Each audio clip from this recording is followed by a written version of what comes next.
Well, after that generous introduction, I can only lose ground, so I better make it quick. It is an honor to be here and a pleasure to celebrate the work of the Urban Coast Institute and the leadership of those present, especially Tony McDonald, who's worked so hard to create UCI. It's also, I think, an important reminder as we hear from Admiral Gallaudet, as we hear from Admiral Gaffney, as we recognize Admiral Larrabee, the important role that the armed services, and particularly the Navy, have played in ocean protection. And I think if there's any hope for the ocean, it's in the fact that so many who've given their service to our country in leadership positions have now deployed that credibility in terms of protecting and advancing ocean protection. So I thank you not just for your past service, but for your leadership on ocean protection. It may not surprise you that one of the foremost arguments that I want to make today is that if we want an ocean for all, we need to protect it. And just today, there is an op-ed by former Secretary of State Kerry talking about the essence of it is, if you want to protect jobs, protect the ocean. And he talks, as Admiral Gallaudet did, about the blue economy and the sheer magnitude of economic importance the oceans have for us. But he also highlights the importance of protecting the resources that are fueling and sustaining that prosperity. And I think it's important to recognize that as part of that agenda of protecting the ocean, planning has been a significant component. And the ocean planning work that's gone on, supported by and in which UCI has played such an important role, ocean planning's alive and well. There was a lot of trepidation at the start of the current administration that all of the efforts that were invested over many years in ocean planning would be for naught. But really, the essence of the effort has stayed together. I'm happy to report. And both in the New England region and in the Mid-Atlantic region, and it accounts for a lot of successes already. Chris mentioned the 26 permits and approvals that were required for the Block Island wind farm. I would posit that were it not for the infrastructure and the stakeholder engagement and the robust look at data that occurred in the ocean planning process, those 26 permitting procedures would have been a nightmare, and we probably wouldn't have the Block Island project as the first in the water in the US.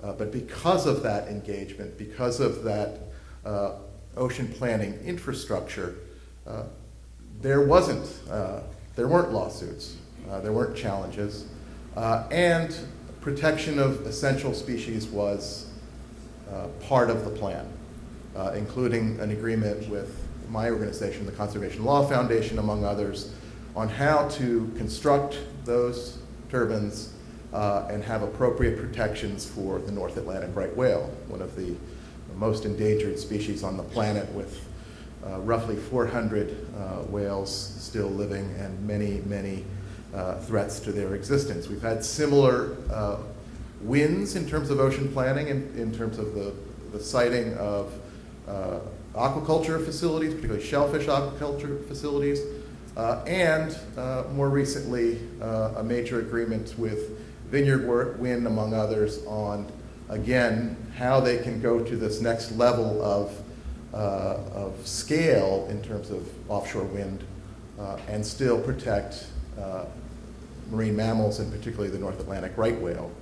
And it's a much different world than we had 20 years or even 10 years ago.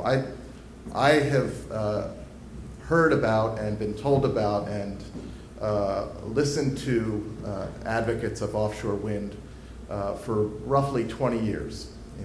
20 years ago in New Jersey, offshore wind was just around the corner. 10 years later, it was just around the corner, and they passed legislation with offshore wind renewable energy certificates, and it never happened. But the reason I'm optimistic about it now is because we have had this infrastructure of ocean planning to support the process, to engage stakeholders, to bring together the data. And I think that's one of the great success stories, and it's a success story that UCI played a significant role in. And that infrastructure, I think some of that infrastructure is a success in itself. The data portals, the stakeholder engagement, enormously important, but also enormously important to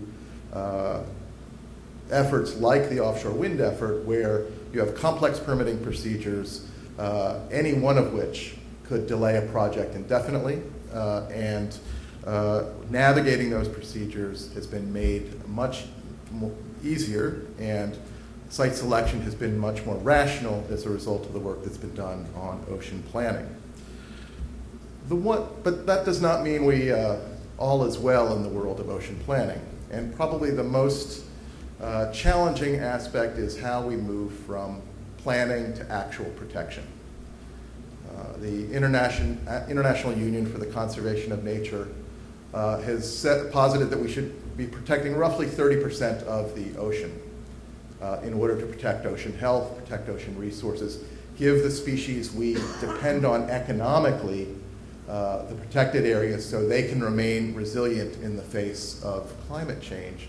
We're now at, I think, roughly 5% of the ocean in some form of protection. Roughly 2% of it is in any kind of strong protection. And we haven't seen the marine planning effort really generate the kinds of forward movement on protection that we're going to need if those resources, if that multi-trillion-dollar economy is going to be sustained in the face of warming. So one challenge is how we take those next steps and generate stakeholder support around greater use of marine protected areas. So that's a significant challenge, and it's a challenge that's made more difficult really by some of the changes in ocean policy we've seen over the last few years. I appreciate the Admiral's enthusiasm for national marine sanctuaries. That would be a great step forward in marine protected areas if we had more robust and expanded national marine sanctuaries, so I applaud you for that. But there is still a handicap, a hobbling of the ocean planning process in the sense that our federal partners have not been allowed to really engage in the effort to identify areas of ecological importance. And that's really the other side of the economic coin. And that's something that needs to be addressed. I think it's a matter of both scientific integrity and economic sustainability to make sure we fuel that process and identify areas of ecological significance that are so important economically.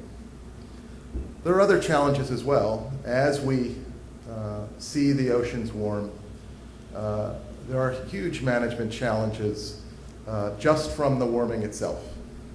Species that are now moving from the jurisdiction of one fisheries council to another, but the jurisdiction is remaining in the prior fisheries council.